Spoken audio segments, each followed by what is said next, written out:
Hello, it is Bay Boss here. Mini update. Well, it's a Raw review, but quick update. Questions. I have a question. How can I make this better? I need a good name of a recording device. Like, I can't just use my phone to do games. And if you tell me the recording device I should use, I will launch my GTA 5 series. Be like Let's Play with moi. It gets pretty interesting, or I'm gonna save up and get WWE 2K14. So, and that's that. I'll have a bunch of that, but I need a little help from you guys, my fans, my few fans, so I can get even more fans. I want to be a pro, just like Rockwood Dare Yellow. Maybe I won't get up to their level, but it'd be nice if I can meet them halfway, if you know what I mean. And I'm going to be more consistent like I am today, so I'm sorry. I've been busy. Girlfriends, wrestling, bunch of shit, homework, School. Still in it. Anyway, let's start it up. Monday Night Raw 11/18. I liked it. I liked the ending, but we'll get to the ending. But the first segment was funny. Everyone's blaming everyone. Randy's complaining. He's a pretty good heel for that heat, Blame game, pointing fingers. Randy, he was pretty funny that night, in my opinion. He goes against Brad Maddox and loses. I mean, why would I say that? Brad Maddox said that DDT he did was pretty cool, but he didn't stay on top of him. Big E, the next match, Big E, new champion. I like that. He's a pretty good face. I could see maybe a future World Heavyweight Championship. Maybe a cool rivalry with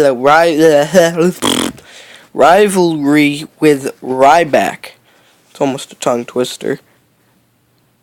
You could probably see, hey, I see my paper through my glasses lens. It's kind of funny. But I enjoyed it. It was a nice match. Pretty good face, Langston.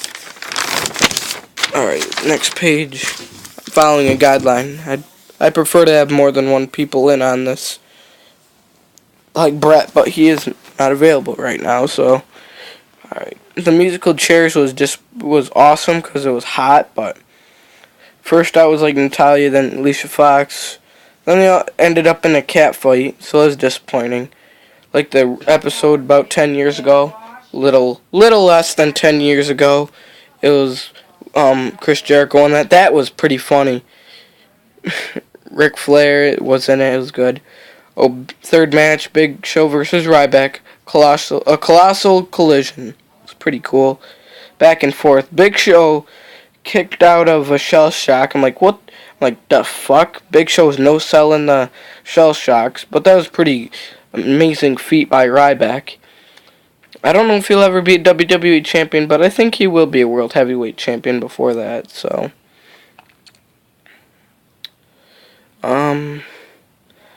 He speared Randy. Then that sends Randy into a roid rage. He's like pissed off and throwing ice.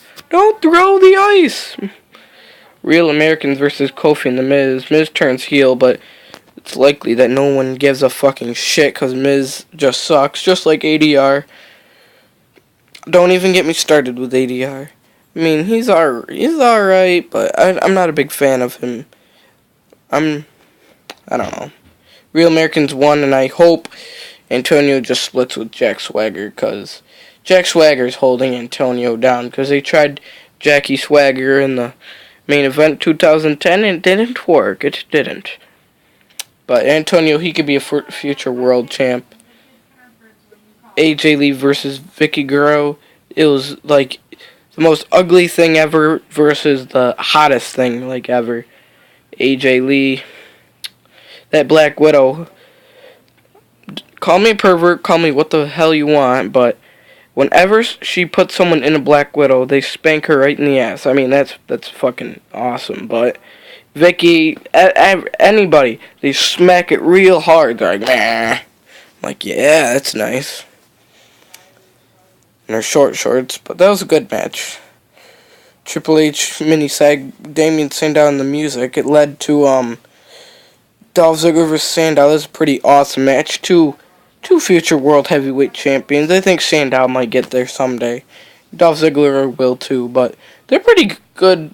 I don't think they should go up that far, maybe, but they're pretty mid-card to main-card wrestlers. I think they could do either or, but mid-card for both of them would be pretty good. That Broadway brawl or whatever. It was unique. It was cool in its own way. Randy, all he does is complain. Therefore, he's a good heel. Heels, to be a good heel, you need three things, in my opinion.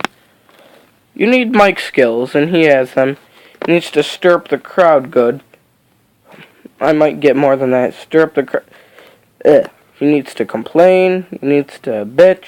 They're the same thing. Bitch and complain. He needs to do cheap shots. Needs to get good crowd heat. Sneak attacks. He's got all the things. And mic skills, so 5 things. I'm not going to list them again. I don't give a shit. But he's got a lot of good heel characteristics. And from what I've heard, he's a real douchebag in real life, so that measures up, you know. So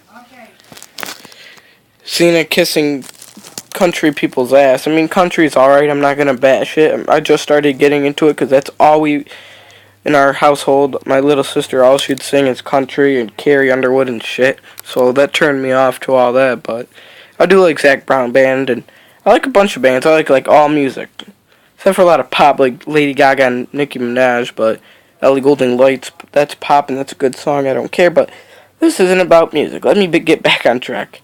I digress. Cena's bitching and whining.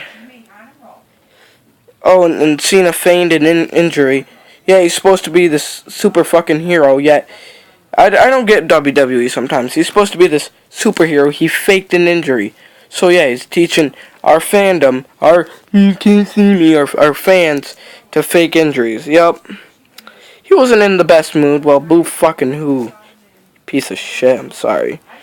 ADR comes out, tries to start his shit. I don't know. ADR or Cena, they both leave a bad taste in my mouth. I don't even think Cena should be champion or ADR. I think they should give it to somebody better, but like Antonio Cesaro, you know? Someone good. With potential. He has a lot of potential. He could be good. So that was bullshit, but anyway, on to the next. R-Truth and his